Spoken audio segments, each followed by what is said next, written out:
শেষ করি তারপর আমরা শব্দ বলবো। না না না না না বারবার কেন বলছি, বারবার কেন বলছি শুনেন। হ্যাঁ যারা বেদাতি করে হ্যাঁ তাদের নিয়ে একজন ডাকছেন কি যে এইভাবে করা যাবে না, এটা সেটা। আচ্ছা আমি বক্তব্য শেষ করি। এখানে আপনার ওই যে চিল্লা চিল্লি করে মার হাবা মর বাবা দিয়ে আদায় করা হবে না। ইমাম ইমাম যখন বলবে তখন তোমরা বলো গায়রিল মাগযুবি আলাইহিম ওয়ালাদ-দাল্লিন।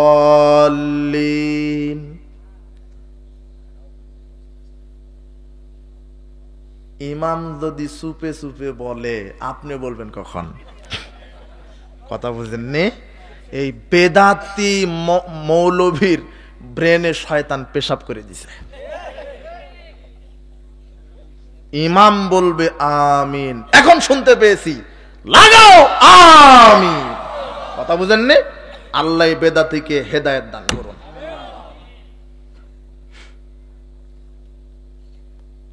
মসজিদ কম্পিত হয়ে যেত, কম্পন সৃষ্টি হতো সালাফগণ সাহাবীগণ যখন আমিন বলতেন। এটা আসর আসছে। বেদাতিরা তাদের দলকে টিকা রাখার জন্য কত প্রযুক্তি বাহির করছে, মানে প্রযুক্তি নতুন নতুন প্রযুক্তি। রাফাল আয়াদান ঠেকাইছে, তারা বলছে যে সাহাবীরা বগলে মূর্তি দিয়ে সালাত আদায় করত, এই জন্য আল্লাহ রাসূল রাফাল আয়াদানি করতে বলেছেন। চিন্তা করেন এর চাইতে বড় অপবাদ আর কি হতে পারে? যারা মূর্তি ভাঙতে এসেছে তারা নাকি বগলে কি নিত? এটা অপবাদ না? আশ্চর্য। অথচ রাফাল আয়াদানের ব্যাপারে 4 শতাধিকের উপরে হাদিস বর্ণিত হয়েছে। আমরা নাকি হাত নাচায় সালাত আদায় করি। সহ্য করা যায়? আল্লাহকে হেদায়েত দান করুন। তো বলছিলাম আমিন জুড়ে বলবেন। তাহলে কিয়াম, দাঁড়িয়ে সালাত, তাকবীরে তাহরিমা, সূরা ফাতিহা। 4 নম্বর বলেছি রুকু করা, 5 নম্বর রুকু থেকে ওঠা, মনে আছে না? 6 নম্বর রুকু থেকে সোজা হয়ে দাঁড়ানো, 7 নম্বর কি বলেন? 7 নম্বর 7 অঙ্গে সেজদা করা, 8 নম্বর সেজদা থেকে উঠা, 9 নম্বর 2 সেজদার মাঝখানে স্থির হয়ে বসা, 10 নম্বর তাদিল আরকানগুলি ধীরস্থিরতার সাথে আদায় করা, 11 নম্বর কি? শেষ বৈঠকে বসার পদ্ধতি যেহেতু আসছে, শেষ বৈঠকে যখন বসবেন, হ্যাঁ 2 বৈঠক আছে না, 3 এবং 4 রাকাত বিশিষ্ট সালাতে? জি, প্রথম বৈঠকে আপনি বাম পায়ের পাতার উপরে বসবেন, আর শেষ বৈঠকে বাম পাটা ডান পায়ের নলা দিয়ে বাহির করে দিবেন। কথা কি বুঝলেন? বাম পাটা ডান পায়ের নলা দিয়ে কি করে দিবেন? বাহির করে দিয়ে নিতম্বের উপরে বসবেন। আর সালাতের শুরু থেকে শেষ পর্যন্ত সব সময় আপনি দাঁড়িয়ে থাকেন, রুকুতে যান, সব সময় সেজদা যেখানে দিবেন তার এরিয়ার মধ্যে যেন দৃষ্টি থাকে। কথা বুঝেছেন? কিন্তু যখন তাশাহুদের বৈঠকে বসবেন তখন দৃষ্টি থাকবে তর্জনী আঙ্গুলের উপরে। দেখেন মধ্যমা আঙ্গুলটা ভাঁজ করবেন, বৃদ্ধাঙ্গুলির পেটটা মধ্যমা আঙ্গুলের নখের উপরে রাখবেন, আর অনামিকা আর কনিষ্ঠ আঙ্গুলটি ভাঁজ করে দিলেন, আর তর্জনী আঙ্গুলটা এইভাবে দিবেন। 53 নাই, হাদিসে এই ভাষাটা আসছে। হালকা করে ইশারা করবেন, কিন্তু টপ করে একবার জাগায় দিবেন, আবার নামায় দিবেন না। আশহাদু আল্লা ইলাহা ইল্লাল্লাহ ওয়া আশহাদু আন্না মুহাম্মাদুর রাসূলুল্লাহ। কথা বুঝেননি? এই বেদাতি হুজুরকে বলবেন যে হুজুর এই হাদিসটা আছে কোথায়? হাদিসের কিতাবে থেকে দেখাতে হবে। একটা কথা আমি বলি, সেটা হলো যে বেদাতি বারবার শব্দটা আসছে। হ্যাঁ, যারা বেদাতি করে হ্যাঁ, তাদের নিয়ে একজন ডাকছেন কি যে এইভাবে করা যাবে না, এটা সেটা। আচ্ছা আমি বক্তব্য শেষ করি তারপর আমরা শব্দ বলবো। বারবার বেদাতি বলতেছে, বিষয়টা কেমন জানি হচ্ছে না? না না না না না বারবার কেন বলছি, বারবার কেন বলছি শুনেন। না না, যারা এটা করে, আমরা তো আহলে হাদিসের এলাকায়, আমি বারবার কেন বলছি শুনেন। আমি আপনার কথা বুঝতে পারছি, আমরা হা করলে বুঝেনি। শুনেন, আমি হা করলে তো বুঝেন আপনি কি বলতে চাচ্ছেন, আমরা তো বুঝি কিছু হলো। আচ্ছা, বেদাতি বারবার বলতে যাচ্ছে, মানে সালাতের কথা 82 বার আল্লাহ কেন বললেন? কোন কিছুকে গুরুত্ব দিতে গেলে বারবার বলতে হবে। 1 গ্লাস দুধ, শুনেন, 1 গ্লাস দুধ, হ্যাঁ 1 গ্লাস দুধ, আমার কথা শুনেন, আপনারা কথা বলেন না। আমি এটাকে গুরুত্ব দেওয়ার জন্য বলছি। 1 গ্লাস দুধ আর 1 গ্লাস পেশাব, 1 গ্লাস দুধ আর 1 গ্লাস পেশাব। গালি দিয়ে তো তাকে আনতে পারবেন না। গালি না মামা, গালি না তো, গালি না।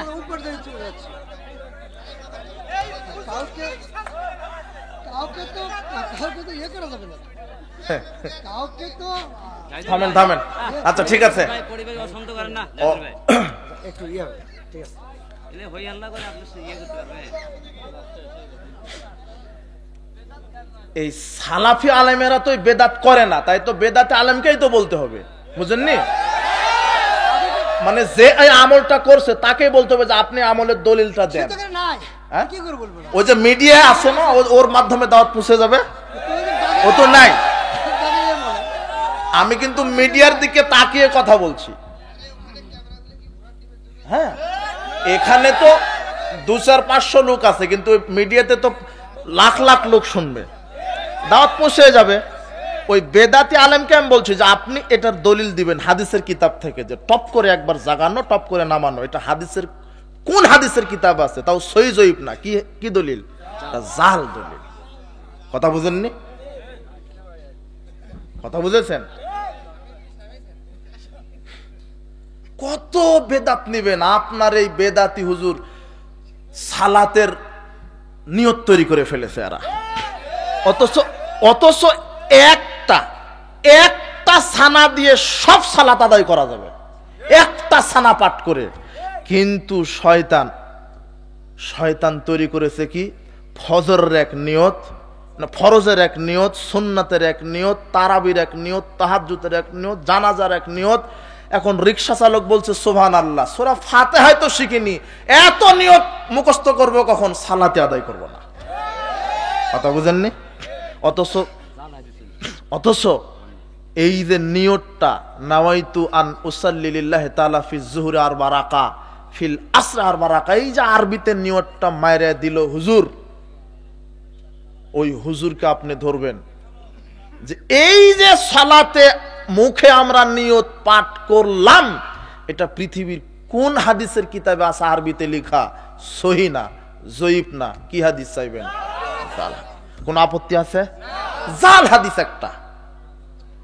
আপনার হাফেজ সাহেব বলে সাদাকাল্লাহুল আযীম, এই হাফেজ সাহেবকে ধরবেন। হাফেজ সাহেব এই যে কোরআন তেলাওয়াত শেষে মাইরা দিলেন সাদাকাল্লাহুল আযীম, এটা পৃথিবীর কোন হাদিসের কিতাবে?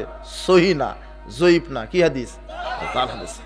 অথচ আয়েশা রাদিয়াল্লাহু তাআলা আনহা বলছেন, রাসূল সাল্লাল্লাহু আলাইহি ওয়াসাল্লাম কোরআন তেলাওয়াত শেষ করতেন, তখন বলতেন সুবহানাকা আল্লাহুম্মা বিহামদিকা আশহাদু আল্লা ইলাহা ইল্লা আনতা আস্তাগফিরুকা ওয়া আতুবু ইলাইক। এই হাদিসটা কোথায় আছে?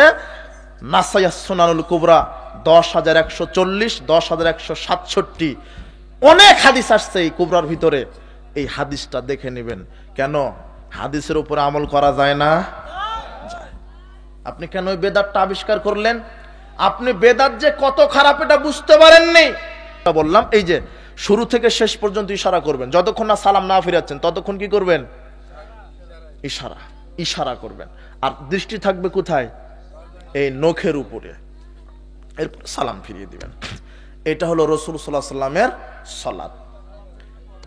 আল্লাহ সুবহানাহু ওয়া তাআলা আমাদেরকে রাসূল সাল্লাল্লাহু আলাইহি ওয়াসাল্লামের সুন্নাহ অনুযায়ী জীবনের সব আমলগুলি করার তৌফিক দান করুন আল্লাহ। হ্যাঁ, বৈঠকি দান। হ্যাঁ? কারা কারা ঘোষণা দিবে, ওয়াদা দিবে, ওয়াদা না আলোচনা শেষ, আলোচনা শেষ। মসজিদের জন্য দান, উপস্থিত যারা মুসল্লি, হ্যাঁ মসজিদের জন্য দান করবেন অবশ্যই। মসজিদের জন্যই মনে হয় এই আজকের মাহফিলটা কিসের জন্য? মসজিদ উন্নয়ন, মসজিদের উদ্যোগে। তো আপনারা যারা দান করবেন অবশ্যই, হ্যাঁ এখানে লিখে দিলে ভালো হয় আর কি। মানে দান এত, দান যে এত গুরুত্বপূর্ণ এবং এত পাওয়ারফুল ইবাদত, শক্তিশালী ইবাদত দান। আমরা অনেকে দান করতে চাই না, কৃপণতা করি। আর একে তো মসজিদের আহাব্বুল বিলাদ ইলাল্লাহি মাসাজিদুহা, আল্লাহর নিকটে উত্তম জায়গা কোনটা দুনিয়াতে? মসজিদ সমূহ। আর এখানে আপনি দান করবেন, দানের হাত প্রশস্ত করুন। নগদ বাকি সেমেন্ট, হ্যাঁ নগদ বাকি যা পাবেন লিখে দিবেন। এখানে আপনার ওই যে চিল্লি করে মার হাবা মর বাবা দিয়ে আদায় করা হবে না, না শুধু যা আসবে আসবে, নিজ উদ্যোগে যারা দেবে, নিজ উদ্যোগে যদি কেউ নিজ দিতে উদ্যোগে চান আসবেন, আপনারা দিবেন, আগ্রহ প্রকাশ করে নাম লিখে নেওয়া হবে।